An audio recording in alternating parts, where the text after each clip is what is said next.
की सच्चाई हर भारतीय दलित वर्ग के लोगों को जाननी चाहिए। ब्रिटिश हुकूमत से अछूतों के लिए कुछ विशेष अधिकार पास करवाने में सफल हुए, जिसको कम्युनल अवार्ड कहा जाता है। 6 अगस्त 1932 को रैमजे मैकडॉनल्ड ने इस पर हस्ताक्षर कर दिए। इसको मैकडॉनल्ड अवार्ड भी कहा जाता है। कम्युनल अवार्ड की सिफारिशें: 1. प्रांतीय व्यवस्थापिका सभाओं की सदस्य संख्या बढ़ाकर दोगुनी कर दी गई। 2. अल्पसंख्यक के लिए अलग निर्वाचन की व्यवस्था की गई। 3. दलितों को हिंदुओं से अलग मानकर उनके लिए भी पृथक निर्वाचन तथा प्रतिनिधित्व का अधिकार दिया गया। 4. स्त्रियों के लिए भी कुछ स्थान आरक्षित किए गए। विशेष निर्वाचन क्षेत्रों में दलित जाति के मतदाताओं के लिए दोहरी व्यवस्था की गई।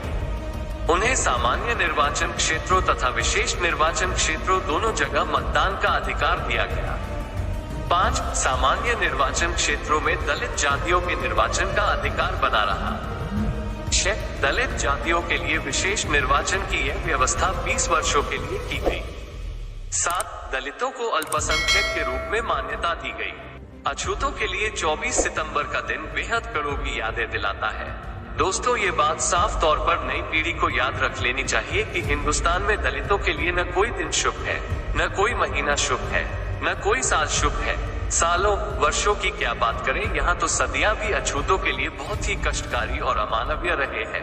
फिर भी अछूत दलितों ने कोई ऐसा कदम नहीं उठाया जिसके कारण हिंदू धर्म और समाज की पोल दुनिया के सामने खुल जाए।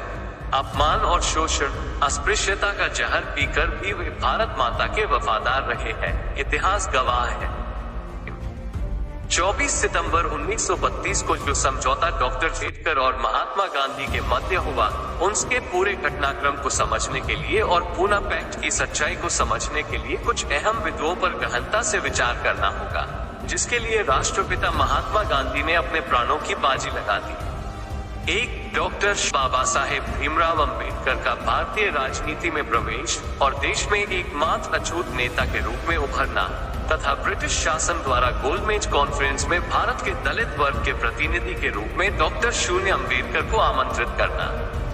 2. वर्ण व्यवस्था पर गांधी जी और डॉक्टर शून्य अम्बेडकर के बीच मतभेद बहुत गहरे थे। गांधी जी वर्ण व्यवस्था को हिंदुत्व की संस्कृति का अहम अंग मानते थे और अम्बेडकर हिंदू धर्म में व्याप्त जाति प्रथा के बीच को खत्म करना चाहते थे। 3. महात्मा गांधी को ये अपमान महसूस होने लगा कि उनके कई बार सर सैमुअल होर, जो भारत मंत्री सेक्रेटरी स्टेट थे, को पत्र लिखा था। साथ ही ब्रिटिश प्रधानमंत्री रैमजे मैकडॉनल्ड को भी पत्र लिखे थे कि वो सांप्रदायिक पंचांग कम्युनल अवार्ड स्वीकार नहीं करेंगे। आप कम्युनल अवार्ड को वापस ले लें। 4. गांधी जी और हिंदू राष्ट्रवादियों को डॉक्टर शून्य अम्बेडकर द्वारा मनुस्मृति जलाए जाने का बदला लेने का ये उचित अवसर दिखाई दिया, जब सांप्रदायिक पंचांग को वापस लेने के लिए डॉक्टर शून्य अम्बेडकर को मजबूर किया जाए। देखें पूना पैक्ट की सच्चाई और गांधी जी का दलित प्रेम, जो उनके द्वारा रैमजे मैकडॉनल्ड को लिखा गया पत्र से स्पष्ट हो जाता है। गांधी जी द्वारा रैमजे मैकडॉनल्ड को लिखा पत्र: प्रिय मित्र, इसमें कोई संदेह नहीं हो सकता कि सर सैमुअल होर, जो भारत मंत्री थे, ने आपको और मंत्रिमंडल को मेरा वो पत्र दिखा दिया है जो मैंने दलित वर्गों के सवाल पर 11 मार्च को लिखा था।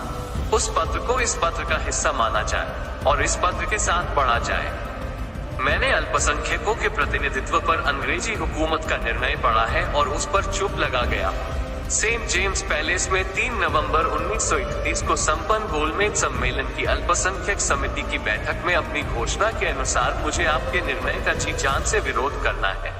इसका एकमात्र तरीका यही हो सकता है कि आमरण अनशन की घोषणा करूं, जिसमें मैं नमक और सोडा युक्त अथवा उससे रहित जल के सिवाय किसी किस्म का कोई भोजन ग्रहण नहीं करूंगा। यह अनशन टूट जाएगा अगर इसके दौरान अंग्रेजी हुकूमत अपने ही प्रस्ताव से अथवा जनमत के दबाव में अपने निर्णय पर पुनर्विचार करती है और दलित वर्गों के लिए सांप्रदायिक निर्वाचन मंडलों की अपनी योजना को वापस ले लेती है, जिनके प्रतिनिधियों का चुनाव आम निर्वाचक मंडल द्वारा सामान्य मताधिकार के अंतर्गत होना चाहिए, चाहे वो कितना भी व्यापक हो। प्रस्तावित अनशन सामान्य स्थिति में आगामी 20 सितंबर की दोपहर से शुरू हो जाएगा यदि कथित निर्णय पर ऊपर सुझाए ढंग से इस बीच पुनर्विचार नहीं होता।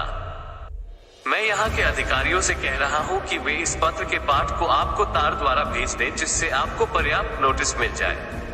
किंतु हर हाल में मैं इतना पर्याप्त समय छोड़ रहा हूँ कि यह पत्र सबसे धीमी रास्ते से भी आप तक समय से पहुँच जाए।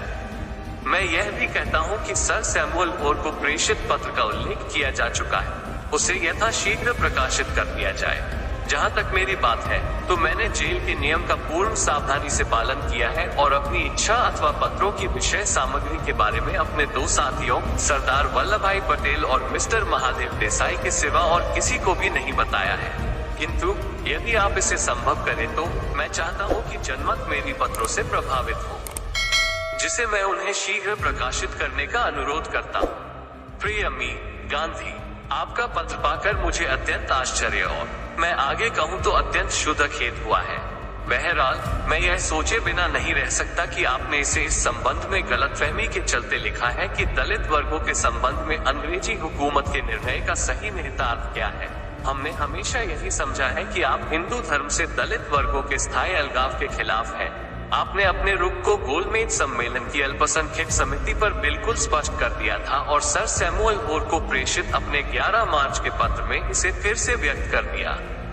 हम यह भी जानते थे कि आपके विचार से विशाल हिंदू मत भी सहमत है और इसलिए हमने दलित वर्गों के प्रतिनिधित्व के सवाल पर विचार करते समय इस बात पर अत्यंत सावधानी पूर्वक गौर किया था।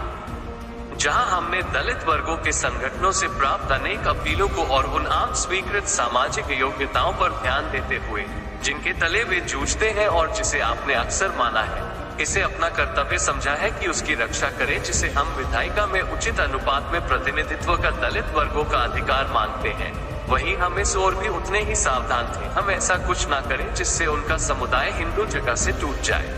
आपने अपने 11 मार्च के पत्र में स्वयं लिखा कि आप विधायिका में उनके प्रतिनिधित्व का विरोध नहीं करते।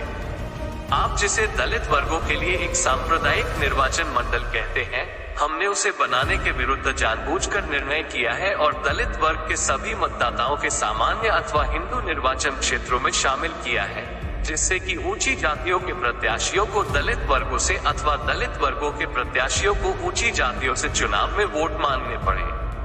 इस प्रकार हर तरह से हिंदू समाज की एकता को संरक्षित रखा गया। पत्र काफी लंबा है, जिसमें मैकडॉनल्ड ने गांधी जी को काफी समझाने और भरोसा दिलाने की भरपूर कोशिश की, लेकिन गांधी जी अड़े रहे। पूना पैक्ट की सच्चाई को समझने के लिए पत्र का अंतिम भाग और गांधी जी की अंतिम चेतावनी का जिक्र करना जरूरी है। मैकडॉनल्ड आगे लिखते हैं, आपने कहा कि इस पत्राचार को सर सैमुअल ओर को संबोधित आपके 11 मार्च के पत्र सहित प्रकाशित किया जाए, क्योंकि यह मुझे अनुचित प्रतीत होता है यदि अपनी वर्तमान नजरबंदी के कारण आप जनता को यह स्पष्ट करने और यह तर्क देने के अवसर से वंचित रह गए कि आप अनशन क्यों करना चाहते हैं। इसलिए मैं तत्परता से इस अनुरोध को स्वीकार करूंगा कि आप हुकूमत के निर्णय के वास्तविक ब्यौरे पर विचार करें और स्वयं से गंभीरतापूर्वक यह सवाल करें कि क्या आप जो करने की सोच रहे हैं वो वास्तव में आपके लिए औचित्यपूर्ण है। मैं हूँ आपका अत्यंत भवनिष्ठ जे रैमजे मैकडॉनल्ड। प्रिय मित्र, मैं आपको धन्यवाद देना चाहूंगा आपके स्पष्ट और विस्तृत पत्र के लिए जो तार द्वारा आज ही मुझे प्राप्त हुआ, किंतु मुझे इस बात का दुख है कि आपने विचारित कदम की वह व्याख्या की है जो मेरे दिमाग में कभी आई ही नहीं। मैंने तो उसी वर्ग की तरफ से बोलने का दावा किया है जिनके बारे में आपने मेरे ऊपर लांछन लगाया है कि उनके हितों की तिलांजलि देने के लिए मैं आमरण अनशन करना चाहता हूँ। बिना कोई बहस किए मैं यह स्वीकार करता हूँ कि मेरे लिए यह विशुद्ध धर्म का मामला है।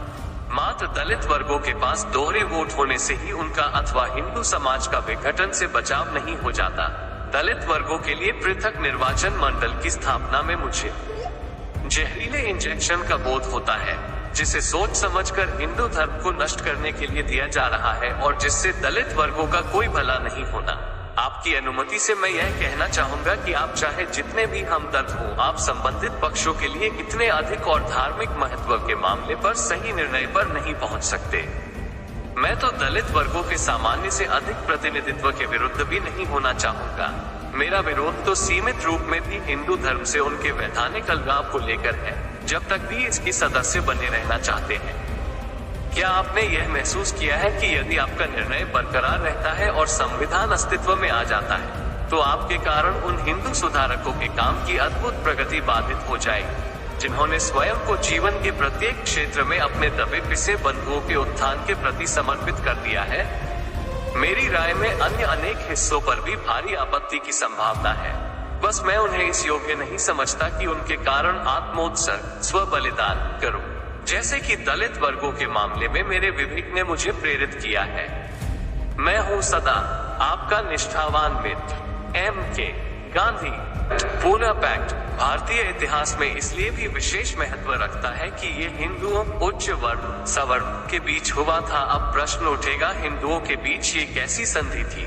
दरअसल भारतीय शास्त्रों, महाकाव्यों, वेदों, स्मृतियों, खासकर मनुस्मृति में हिंदुओं के अंदर एक वर्ग को अछूत बनाया गया, जिसको हिंदू होकर भी उस संस्कृति के अंतर्गत समाज में कभी भी इज्जत नहीं मिली। वो वर्ग हमेशा उपेक्षा और शोषण, घृणा का ही पात्र रहा। जरा पीछे मुड़कर रामायण की ओर देखें तो शंबुक ऋषि का वध याद आता है। एकलव्य का कथानक से सभी परिचित हैं। ये कहा जाए कि हिंदुत्व हमेशा सो कॉल्ड अछूतों, दलितों के आगे बढ़ने के मार्ग में अवरोध खड़ा करता रहा है, और 20वीं सदी में भी ये काम गांधी जी ने भी कर दिखाया। पूना समझौता के लिए डॉक्टर अंबेडकर जिन्ना नहीं थे।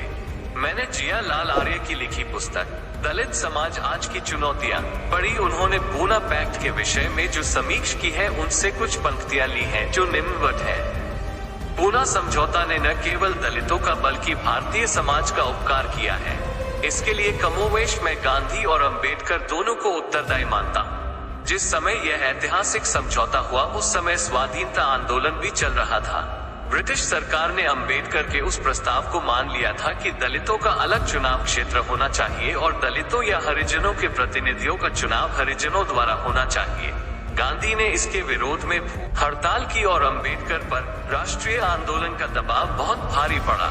अंबेडकर जिन्ना नहीं थे, उन्हें नम्रा होना पड़ा। जो भी घटनाक्रम ऊपर बताए गए हैं, गांधी जी द्वारा जितनी ताकत कम्युनल अवार्ड को खत्म करने के लिए लगाई, उसका आधा हिस्सा भी उनके द्वारा दिए गए हरिजनों के सामाजिक उत्थान के लिए किया होता तो उनकी अमरता और अमर हो जाती। मगर पूना पैक्ट की सच्चाई यही है कि अंग्रेजों द्वारा अछूतों को प्रदान किया गया अधिकार राष्ट्रपिता महात्मा गांधी ने छीन लिया। पूना पैक्ट के बाद डॉक्टर अंबेडकर ने कहा था, आज गांधी ने मेरी राजनीतिक हत्या कर दी है। जिस बात का अंदेशा अंबेडकर को था कि पूना पैक्ट के बाद दलित राजनीति में चमचा युग की शुरुआत हो जाएगी। पूना पैक्ट की सच्चाई को समझे तो यह कथन फिट बैठता है। दलित वर्ग के बुद्धिजीवी वर्ग राजनीति में आरक्षण को समाप्त करने की आवाज उठाने लगे हैं, क्योंकि पूना पैक्ट से बने दलित सांसद और विधायक दलितों के प्रसंग पर गूंगे बन जाते हैं।